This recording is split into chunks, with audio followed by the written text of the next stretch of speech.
30. Time. Deep. Oh, he's got Waddle inside the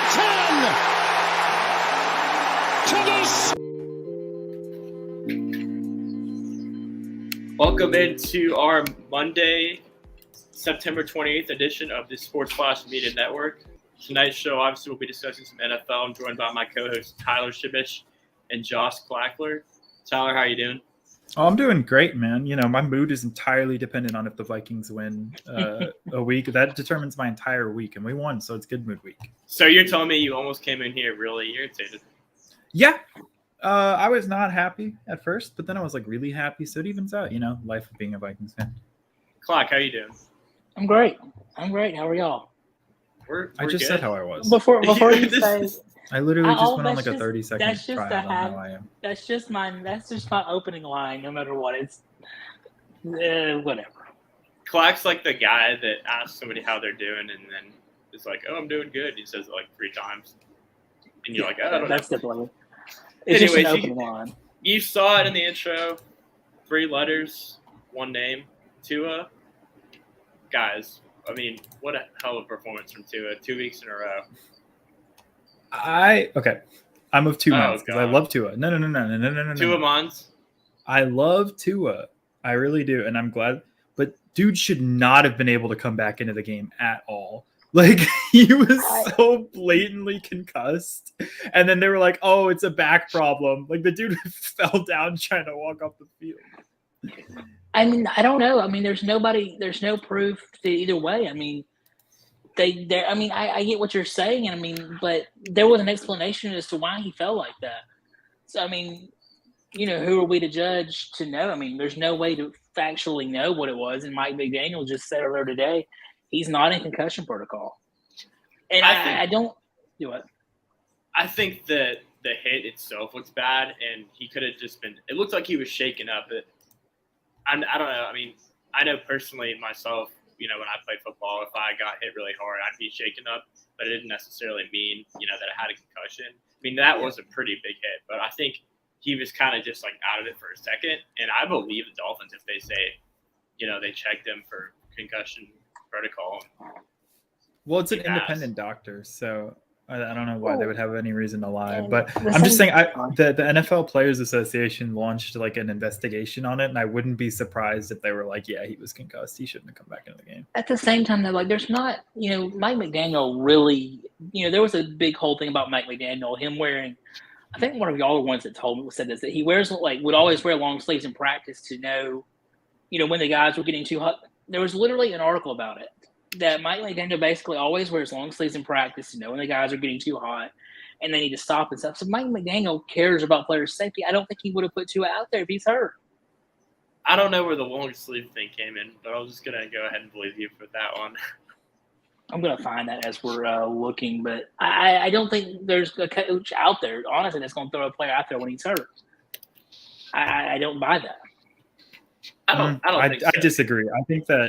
I think that you're giving coaches too much credit. Like, winning games is everything in the NFL. And the amount of times you see, like, especially like a running back, for example, like go out there and basically have their career ruined to win a game. I don't think it's above coaches. I'm not saying that he did it for sure. I'm just saying that, like, you're giving NFL coaches a little bit too much credit, in my opinion. That's 100% something they would do if they could win the game. Yeah, I agree. Well, I guess since we're on the topic of Alabama quarterbacks, we should probably mention the other 2 quarterbacks. So Tua evaluated for a concussion, came back in the game, said he was fine. Mac Jones suffered a gruesome high ankle sprain. I believe about 20 minutes or so ago it was announced that it was a quote-unquote severe high ankle sprain, so he'll be out a couple weeks. But Yeah, he has to have surgery. Yeah, I know some people, Dolphins fans obviously, they thought that the hit that Calais Campbell kind of put on him was considered to be dirty. I replayed it a couple times. It looked like a kind of just a regular NFL play. It didn't look like there was anything dirty about it. What did you guys think? I think I agree with I do agree with you. I do think it might have been a little unnecessary, but it's nothing, you know, above, you know, what you're going to usually see. I think my issue with the whole situation is the Pats' offensive line is not very good at all. And that was my small thing. But no, I don't. I mean, was it a penalty? Was it penalty worthy? Maybe. Was it intentionally done? Dallas Turner would have gotten flagged for that for sure. Oh yeah, definitely. Tyler, what do you think? I didn't see it actually. I just heard that he got hurt afterwards. Like I never actually saw the landing on it. But Calais Campbell isn't like a historically dirty guy. In fact, wasn't he like a Walter Payton Man of the Year award winner a couple times? Yeah, he was. So he's a pretty stand-up guy. I'd like to give him the benefit of the doubt. Yeah, if this was like Ndama Kong Su or something, I'd be like, Right. But Calais Campbell, I think, has a reputation for being like not a dirty player, so I'll give him the benefit of the doubt on that one. I kind of go back to what Clack said about the Patriots' offensive line. I mean, Mac Jones had 3 picks in this game, and a lot of those were his fault, but it's just kind of just the same Patriots team we've seen, I want to say, the last 3 years with these journeyman receivers. Offensive line is kind of just, meh. And I kind of feel bad for Mac. So you want to I was going to say, do you want to hear like a maybe not so hot take? Bill Belichick, greatest coach of all time. He should not have his hand in drafting players at all. Like, his drafts have just been consistently disappointing. Because he tries to get too cute with it, right? He finds a guy that he really likes and then drafts them way too high. He could have got Cole Strange in the 2nd round, I'm sure. And what was his 1st round last year? It was let me look at the Patriots drafts real quick. I know they picked Kyle Duggar like super high, who's turned out to be okay, but like they could have a lot later. I think the poor drafting that Belichick is really catching up. I think Mac Jones was a good pick. Mac Jones, duh. He was their 1st round pick. He showed that he's a good pick, but I think a lot of these other guys, I think it's kind of adding up. And obviously, if you have Tom Brady and you have some of these other guys that they had not too long ago, you can, deal with not having a great draft. But I think it's catching up to them. Yeah, they picked Tyquan Thornton in the 2nd round, who's decent, but he was like a 3rd or 4th round guy. They picked him over some other like pretty notable receivers that were still on the board when no one was going to pick Tyquan Thornton. And then also, isn't he hurt? Like, hasn't played? Yeah, he hasn't played. He's the whole thing for Tyquan Thornton is he's really fast. He could track.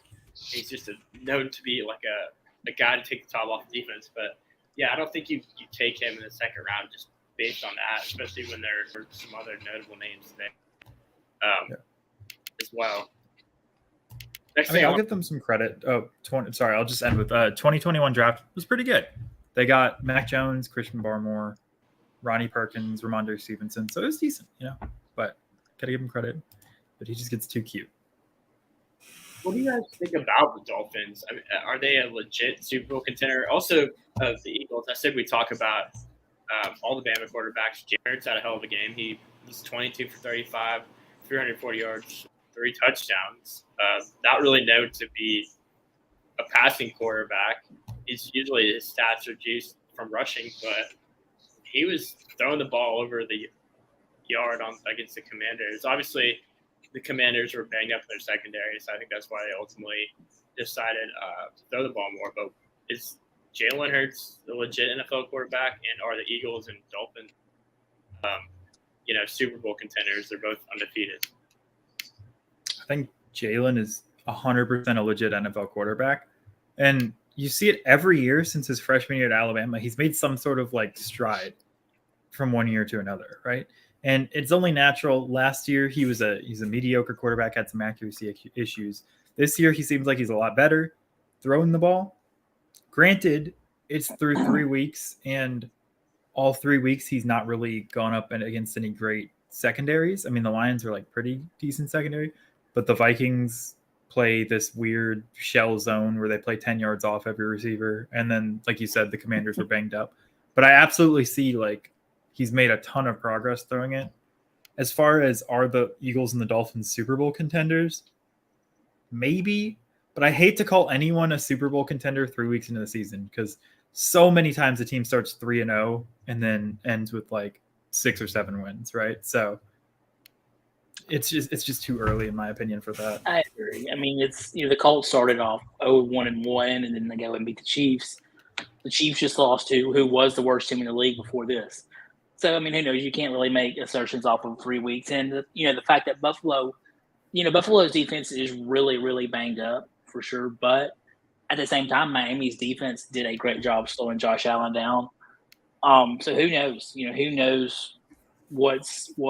Is Miami playoff contenders? 100%. Are they AFC contenders? Yes. Super Bowl contenders? I've got to see more of what the Chiefs are going to be like, and the Bills, and the Chargers. They see if the Chargers can bounce back, and now, out of nowhere, the Jaguars have a winning record. So, a lot to learn. Let's pump the brakes on the Jaguars. I know they had a good one this Sunday, but I'm not ready to buy into the Jaguars. I guess this show is very Yo, I think your mic disconnected because you're really quiet. Oh wait, it just got turned on now. Here, say something. Hello. I'm talking right now. There we go. All right. Yeah. For some reason, it's been a StreamYard issue the last couple of weeks. Yeah. It happened to me like a week ago. It just randomly dropped the mic volume sometimes. I don't know why StreamYard does that, but. Anyways, can you guys still hear me? No. We can absolutely. We can now. All right. Okay. We can hear you. All right. Jerry Jeudy obviously had a drop pass, I think, late in the game last night against the San Francisco 49ers. And Shannon Sharp, who's known for some hot takes, kind of like Clack, not wrong or not right a lot of the time, but has hot takes, tweeted, Jeudy does all this route running in the offseason and can't catch a effing pass. And Jeudy said, he quoted that tweet and said, and you'll be doing all that talking during the season while your breath be smelling like your ass. Hashtag big win. What did you guys think of this? Go ahead, Clark. I think that, and I don't even really know what to say. It's like I don't want to seem like that Alabama homer who's always defending Alabama, but I just don't want to jump on Jerry Jeudy. And if I'm Jerry Jeudy, let my play talk and talk after the season. That's just it. Don't. You're 2-1 and probably one of the worst offenses in the NFL right now. Save it for the end of the season. Broncos offense is nothing to write home about. Not the time to be talking smack on Twitter, in my opinion. And I mean, to what Shannon Sharp said too, Jerry Jeudy, Alabama had a roster that I think had 4 or 5. Did Jalen Waddle overlap with Calvin Ridley, or was that Calvin Ridley left when Jalen Waddle came in? I think they didn't overlap, right? Yeah, they overlap. No, they did not overlap. No. Okay, yeah, but still, so Alabama had 5 notable receivers within a 1-year period of each other, right? So I'm counting Calvin Ridley, Devontae, Jerry Jeudy, Henry Ruggs, Jalen Waddle. So 5 very notable NFL receivers. Henry Ruggs doesn't count. He's in prison. That's a whole nother thing. But other than that, Jerry Jeudy's probably been, in my opinion, the most disappointing of all of them. He was supposed to be the most pro-ready out of the group. And he's definitely had, I think, the biggest share of struggles since coming into the league, right? Calvin Ridley was Julio's kind of heir apparent in Atlanta. He also had some weird issues that we're not going to talk about, but I mean, he was consistently good. Yeah, we're not going to talk about him. Yeah. Joe dropped out. Devontae. I'm just going to add him back. Yeah. Stop it. Devontae. What is the deal with StreamYard? Devontae Smith looked really good last week and has been pretty dang good just in general. And same with Jalen Waddle. He's been a playmaker every time he touches the ball, to the point where he's outshining Tyreek Hill in Miami, which is very impressive.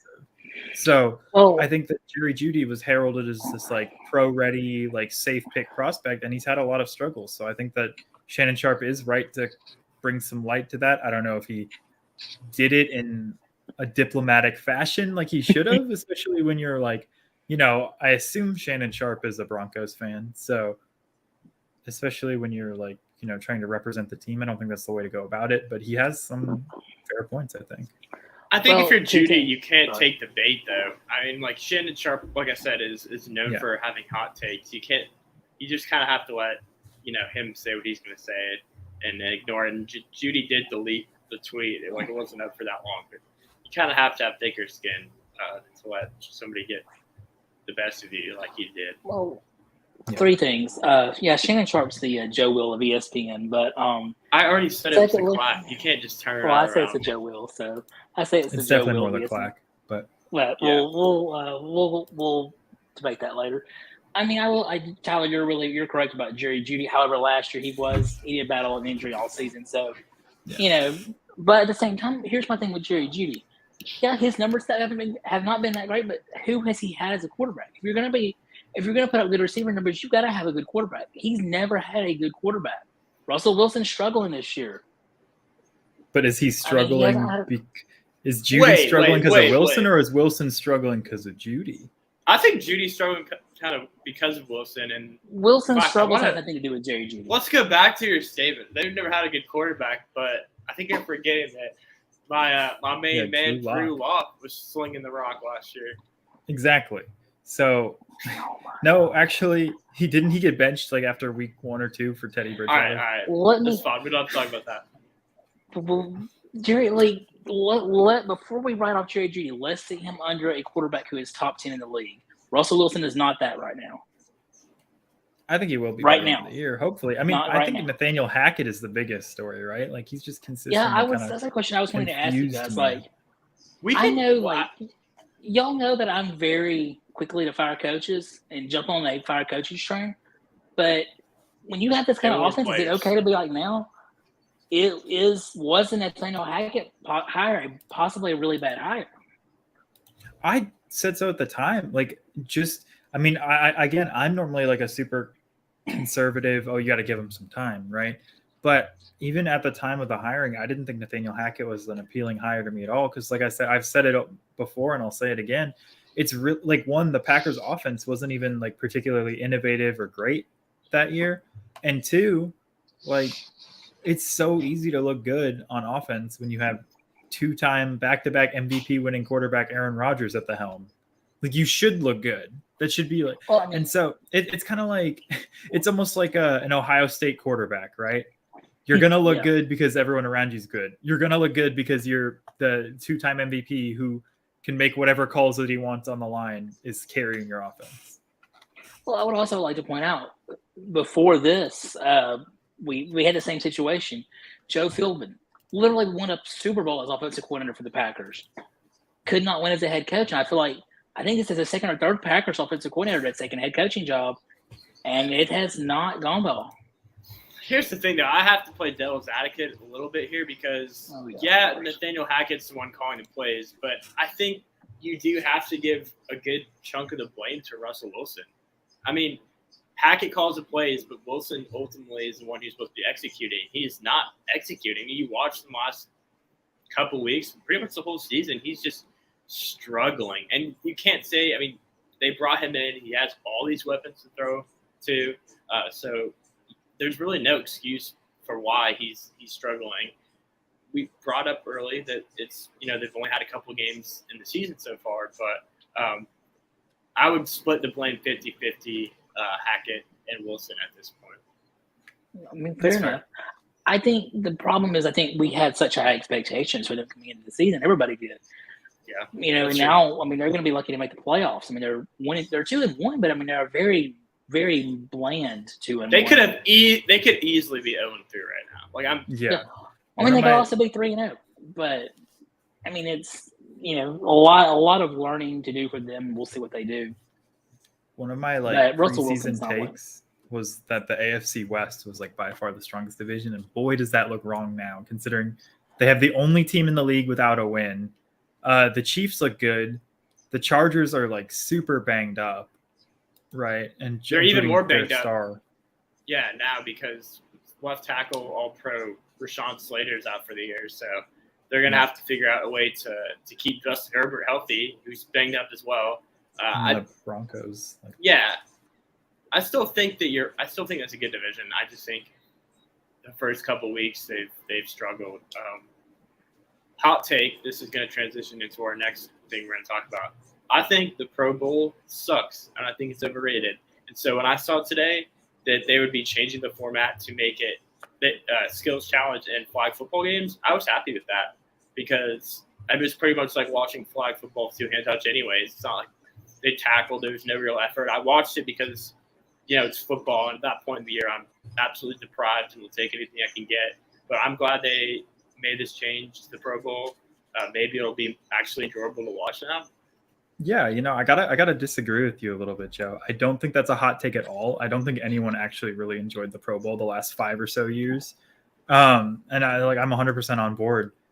And I mean, you asked me what I look forward to most about the Pro Bowl recently. I probably wouldn't say the game itself. Like last year, I barely even watched. I only turned it on. I was like, oh shoot, the Pro Bowl's on. Turned it on with like a quarter left. I was more excited about like the dodgeball games and the skills competitions than I was the actual Pro Bowl itself. So yeah, I mean, I completely for it, because what player in their right mind is going to go out there and try their ass off when they could risk injury, especially with contracts nowadays being as big as they are? Like, why would you risk potentially hundreds of millions of dollars to go make a tackle in the Pro Bowl? Like the last player I saw do anything exciting in the Pro Bowl was Sean Taylor, rest in peace. But when he lit up that punter, that was probably the last exciting moment in Pro Bowl. I mean, I agree with everything. I agree with both of y'all. I mean, it's different situations. Like in the MLB, you have it in the middle of the season. In the NBA, you have it in the middle of the season. You can't do that in the NFL. That's kind of unrealistic. I think the only other option would be to move it until after the season is over and, find ways to make it, where it's worth their while to play. But ultimately, I think this is the best way you can do it. I mean, skills competitions in flag football, perfect way, get everybody involved, make it more fun, as well as, I mean, I just don't like the format. Let's be honest. Did anybody watch the old Pro Bowl? No. And I think you got to find a way to have an all-star game. I think this is the best way to do it. I think baseball does the all-star game the best. Obviously, it makes the most sense the way they do it. Like you brought up, Clark, they can't just have an NFL Pro Bowl halfway through the season. Logistically, that would not work out.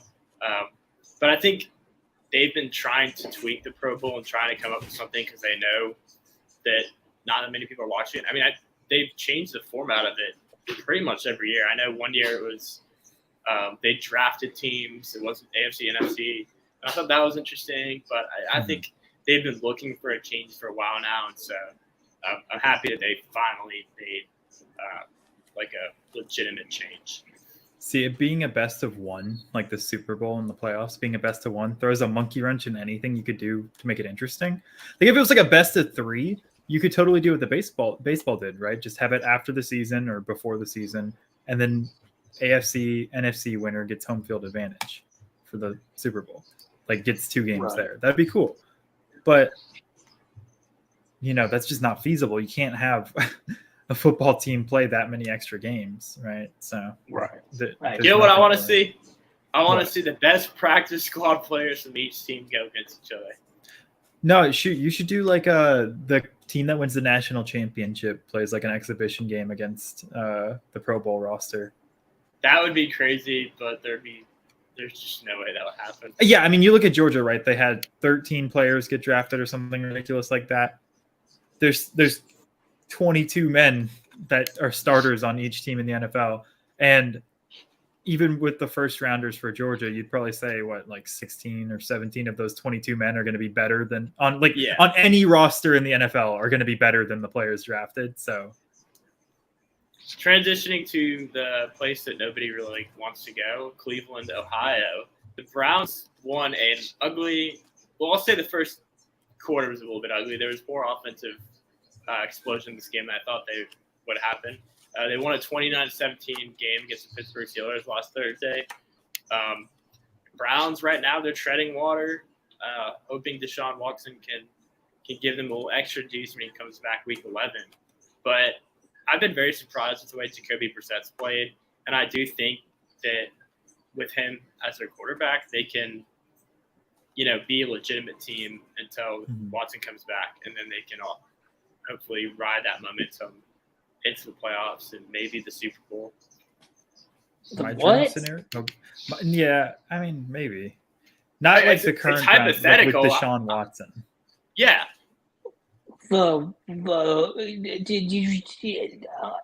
Did you just put Super Bowl and Browns in the same sentence this year? Please tell me you didn't just do that. You need to clean your ears out because I use the word maybe. Who's to say if the Browns?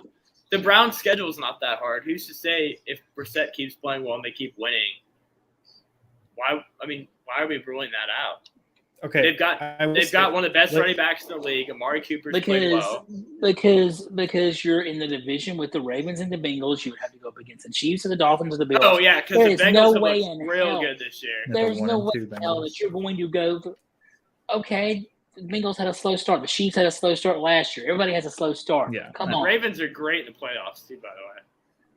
I mean, yeah, the Ravens are about as good as your takes on Twitter, but I mean, so really good. Is that a compliment? Yeah, I think Black just let's rephrase that. Cute. The Ravens in the playoffs. But anyway, what makes you like the Browns in the Super Bowl is like me saying the sun's going to be blue tomorrow. Can you stop saying taking the Browns to the Super Bowl? I mean, I kind of get what you're coming from though. Like they just got to stay alive, right? And the only thing that I kind of want to pump the brakes a little bit is Jacoby Brissett's look fine, but the Steelers without TJ Watt are like 0-20 or something like that, or 2-20 or something like that throughout his career when he's missed time. They're just have been awful. And that also Mitch Trubisky had like a decent week 1. And since then has just been one of the worst quarterbacks in the league. And for the Steelers more than anything, I'm just interested when at this point it's a when, not if Kenny Pickett takes over in my mind. So I'm interested to see when Kenny Pickett takes over. That'll be pretty cool. And I like Pickett.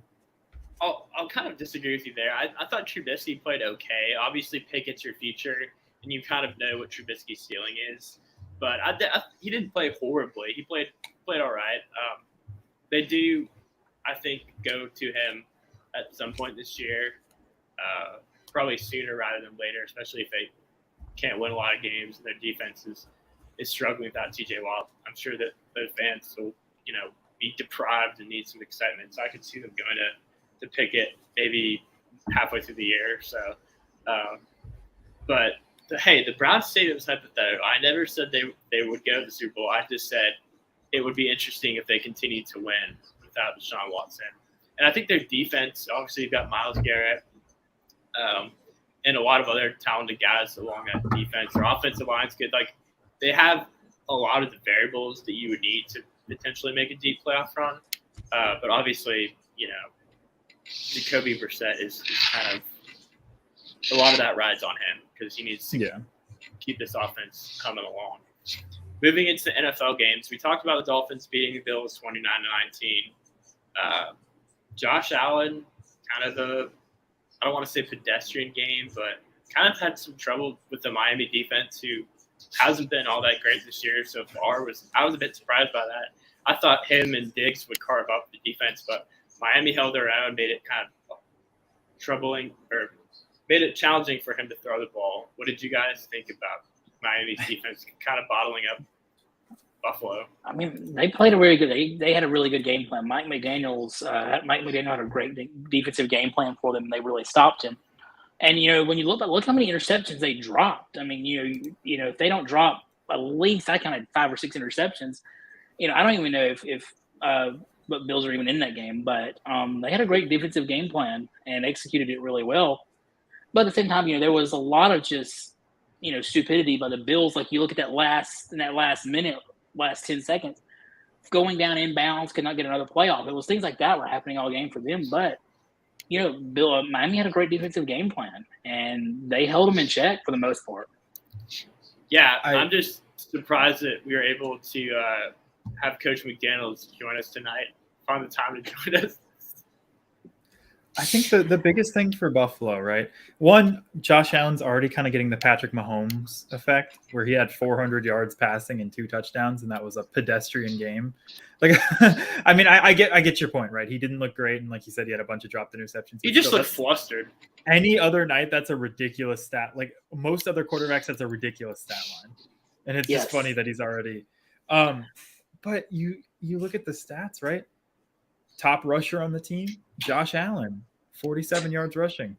That's the Bills just for the last 3 years now, no matter how many running backs they draft, just have not been able to get a consistent running back. Like, who was the last consistently like good to above average running back they had? LaShawn McCoy? LaShawn McCoy. Yeah, that's what I was thinking. And like Zach Moss, 4 carries for 46 yards. That's okay. Devin Singletary, 9 carries for 13 yards. It's just without any threat of running the ball that you get Josh Allen throwing the ball 63 times. So it was easy to game plan against him, in my opinion, because there's no threat of, like, the Bills are going to be passing it basically the whole game, right? Because there's no threat of anything else. So until the Bills develop some sort of consistent running game that isn't Josh Allen scrambles, I think that's the one true weakness they have. Well, I think nobody was frustrated more than Bills offensive coordinator Ken Dorsey. They cut to the booth, and he just threw an absolute hissy fit, spiked the Microsoft tablet. Mind you, this is a week after the NFL had sent a memo saying that there would be fines for people doing that. So I'll be interested to see how much money he's docked for doing that. And in my mind, like, there's two separate things, right? You can get mad, and I understand being frustrated, but he threw a full-on temper tantrum in the booth, and that's just not okay. Like, that man has too much anger inside of him. Like, there's limits to how much I think you should be yelling about something like that. I totally agree with what y'all just said. I just still have one thing. Why the hell are we having cameras in there with the offensive coordinator? It's like, come on, let them be mad in peace. Let them be mad in peace. I don't know. But one thing, too, I did want to bring up. I saw a stat on Twitter that was like, the new Dolphins offensive line, like 2 of the players only gave up 0 pressures, and the rest of the line combined only gave up like 5 total pressures, which is good until you look at the fact that 2 only threw the ball 18 times. So giving up 5 pressures is still like a 30-something% pressure rating, which is not great. How much of the game plan, like especially like in the second half, how much do you think Mike McDaniel kind of changed the game plan? Because obviously, too, it was hurt. Whether it's concussion or back, that's whatever. How much of the game plan was changed up because he was hurt, though? And then I would argue that you would focus more on throwing the ball quickly if your quarterback is hurt like that, right? So, like, that should limit the pressures in theory. Oh, your mic. Well, give me 1 second. Your mic dropped down. Yeah. Right, I was just saying that they did run the ball a lot more with Chase Edmonds. He had a decent game. So I think the game plan itself changed a little bit. I mean, he only had 6 carries, though. The Dolphins as a whole only had 15 rush attempts. That's true. I mean, he was effective, though. That's for sure. Yeah. I mean, he had 6 carries for 21 yards. He just had 2 touchdowns. Yeah, that's true. And then Raheem Mostert. Yeah. So, the Raiders. 0-3. The Titans beat the Raiders 24-22. Are we worried about Vegas? Yes. Josh McDaniels. I saw the great – it was I don't remember if it was a tweet or like a Reddit comment. But someone was like, McDaniel equals good, McDaniels equals bad because the S is for suck. So Mike McDaniel good, Josh McDaniels bad. I saw also there was a quote from Devontae Adams, right? That was like, I'm angry and frustrated about the game, which everyone, saw the headline and went crazy about it. But then if you actually like read the full quote, he was like, I'm angry and frustrated. The whole team is, but like, who wouldn't be angry and frustrated? We're good. We know we're like right there. We just got to put it all together. So like, that's our right to be angry and frustrated. It's the typical like journalism thing of taking a really good, like insightful quote and turning it into like sensationalism. And it kind of annoyed me. I think it's just the way that they're losing too. Like if I was a Raiders fan, I'd be so frustrated. They lost this week to the Titans by 2 points. Literally last play of the game, 2-point conversion. They couldn't get it to tie it as soon as OT. The week before, they went to overtime against the Cardinals and a pick 6 into the game. So it's not it wasn't a pick 6. It was a fumble recovery. Oh my God, whatever. You know what I mean. I'm just saying it's a big difference. Huge difference. Yeah, I feel like a pick 6 is a lot more common than the longest fumble recovery game winner of all time. Oh my gosh, my apologies. And you can't blame that on you can't blame Josh McDaniels. Oh, we can't for sure blame. We're used to blaming Josh Clackler on this show. We are. You can't blame Josh McDaniels for that.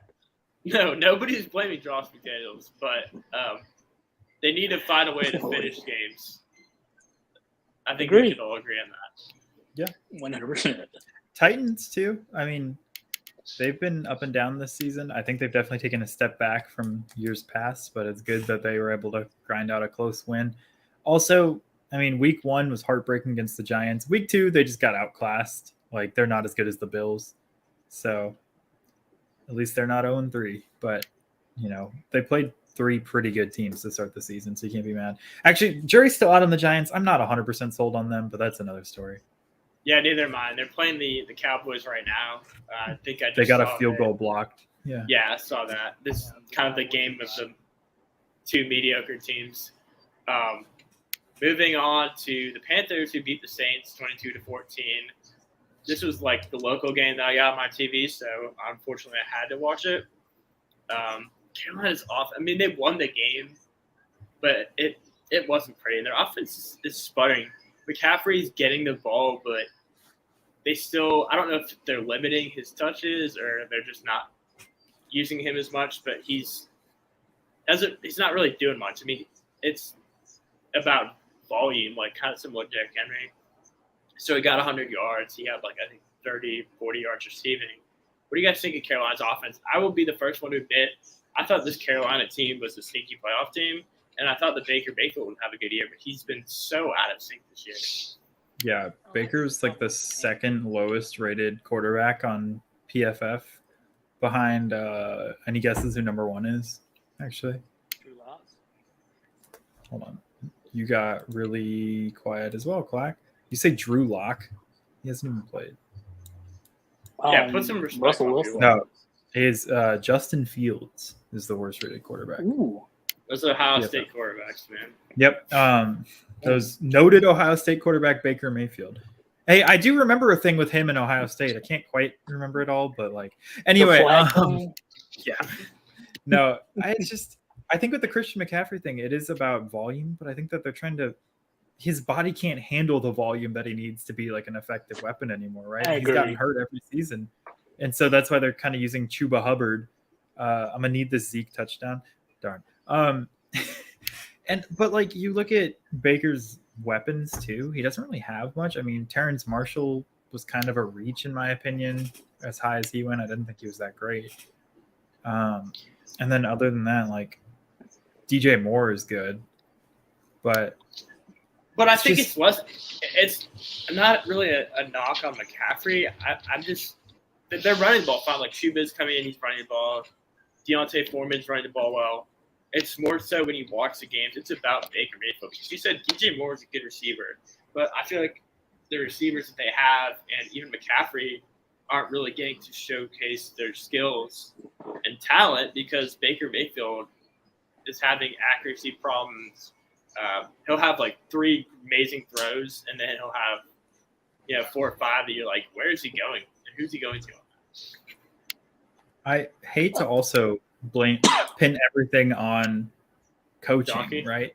No, I was gonna say everything on coaching, but I guess maybe I have like a little bit of trauma from last year, like watching a bad coach all year. But as much as it pains me to say, because I really liked him at Baylor, Matt Rule might be the most in over his head coach in the league. He's just has no idea what he's doing out there, and we're literally like watching his career kind of collapse. Future live. Alabama analyst Matt Rule. Yeah, I mean, hey, it's better than my gig, but still. I would definitely take Matt Rule's offensive coordinator. I mean, okay, I'm not going to say – I won't say that now because Bill O'Brien called a great game last week. But, based on the whole year, Matt Rule would be a great offensive coordinator at Alabama. But we'll talk. I thought he was like Yes. a defensive guy. Yeah. He was offensive. I'm pretty sure he was offensive at Baylor. His offenses at Baylor were good. I don't know if that's true, but unfortunately, well, I guess we'll go to Tyler's good news before we get to my bad news. So, Tyler, tell us about the Vikings. Yeah, so I was talking about it before, and come back. I don't know what is going on. The Vikings were trailing for 59 minutes and 20 seconds of the game. With 40 seconds left, Kirk Cousins threw a dime to KJ Osborne, who is severely underrated, by the way. Very good receiver, wide receiver 3. People look at the score. and be quick to point out Justin Jefferson kind of vanished off the face of the earth. He had 2 catches for 11 yards. If you watch the game, he was literally getting triple covered on like 90% of the plays. I think our coach, Kevin O'Connell, today to the media was talking, and he said they went back and looked at the game tape, and Justin Jefferson was facing 2 or more men covering him in all but 8 plays from scrimmage. So, yeah, I know the elite receivers beat that, but at the same time, it just, why would you force it when you have Adam Thielen and KJ Osborne, right? So, well, props to Jeff Okudah too, a guy who's been banged up, finally getting out there on the field for Detroit and making a difference. And in Jefferson's case, we saw what he did the first week of the year. Unfortunately for him, though, last week he went against Darius Slay, and this week he went against Jeff Okudah. So it's hard when you're going against a top talent corner and you're getting double teams. But like JJ is my favorite player, but I'll be the first to admit, if you're going to call yourself the best receiver in the league, you got to beat that, right? You got to learn how to play against the corner. You got to learn how to play against double coverage. Irv Smith had another like bad drop, but he also made up for it and had a good catch this time. But he's been really disappointing this year, which kind of sucks because I thought this would be a good Irv year. Defense still playing that dumb shell coverage where we leave like 7 yards off every play. In the second half, we started playing like close man, and surprise, surprise, the Lions offense was a lot worse in the second half. Who would have thought? I sent you guys the stat about it, but Christian Darrisaw had like an 85 PFF grade on the season. Our left tackle, we got with the 22nd pick last year, and he is turning into an absolute gem of a player. Like, he's already becoming a premier left tackle, and he was a guy that was supposedly more like less upside than Rashawn Slater and like Penei Sewell, but he's looking just as good, if not this year, maybe even a little bit better. Like, and the thing that encouraged me the most is Trent Williams actually has been working out with him, and Trent Williams, like, when we were doing our joint practice, right? When we were doing our joint practice with the Niners this preseason, Trent Williams was like, I see Darrisaw as like the next me, which I just, I obviously loved. Well, you and I know leading up to the draft, we kind of talked about Darrisaw because he was a guy that was linked to the Vikings, linked to my, football team at the time, Commanders, Redskins, whatever they were on there. But he was a guy that I liked, and I knew would kind of get picked, middle of the – he got picked, like 17 or – 22nd. Middle, yeah. So a guy that got to get picked back half the first round. The question for me wasn't about if he was going to be good. It was how long it would take him for him to be good. And it's refreshing to see him, doing well. And I don't think Trent Williams is a guy that, would really BS anyone. I think if he says something like that, he ultimately means it. Yeah. So I think that's high praise for one of the best offensive tackles probably to ever play the game. Yeah. And I just like it because, like, for once through 3 games, for the first time in like 10 years, our offensive line is not a liability. In fact, I would venture to say it's looked decent, like pretty decent. We still struggled blitzes, but that's because we have a second-year player, a third-year player, or 2 second-year players and a rookie or something like that on our line. So it's like there's kind of growing pains, but they look good. The one last concerning thing I will say, and I will preface this by saying it's week 3, right? Sometimes it takes a while to catch on in the league, but I was talking to you guys about it before the game started. Lewis Cine, our first-round pick out of Georgia, nowhere to be seen. Exactly. He was not seen anywhere. Yeah. Oh, my God. And the concerning thing is that the person that was starting over him theoretically was hurt. So, prime opportunity to get some snaps, but he didn't play a single snap from scrimmage. He played a couple special teams, like he was a gunner on special teams.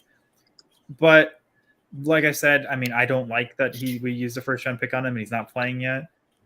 It's week 3. If he isn't playing by the end of the year or seeing like any action by the end of the year, then I'll be more concerned. But you got to give it time, right? Justin Jefferson wasn't starting till week 3 or 4 his rookie year, so who knows? Let's talk about a team that I'm not willing to give any more time. The Eagles beat up on my Washington Commanders. 24-8. Silver lining to a horrible loss for my team is that I got to watch a couple of Bama guys go off. Devontae Smith picked up where he left off. I felt like I was watching him at Alabama again. He had a huge game. Jalen Hurts had a monster game as well.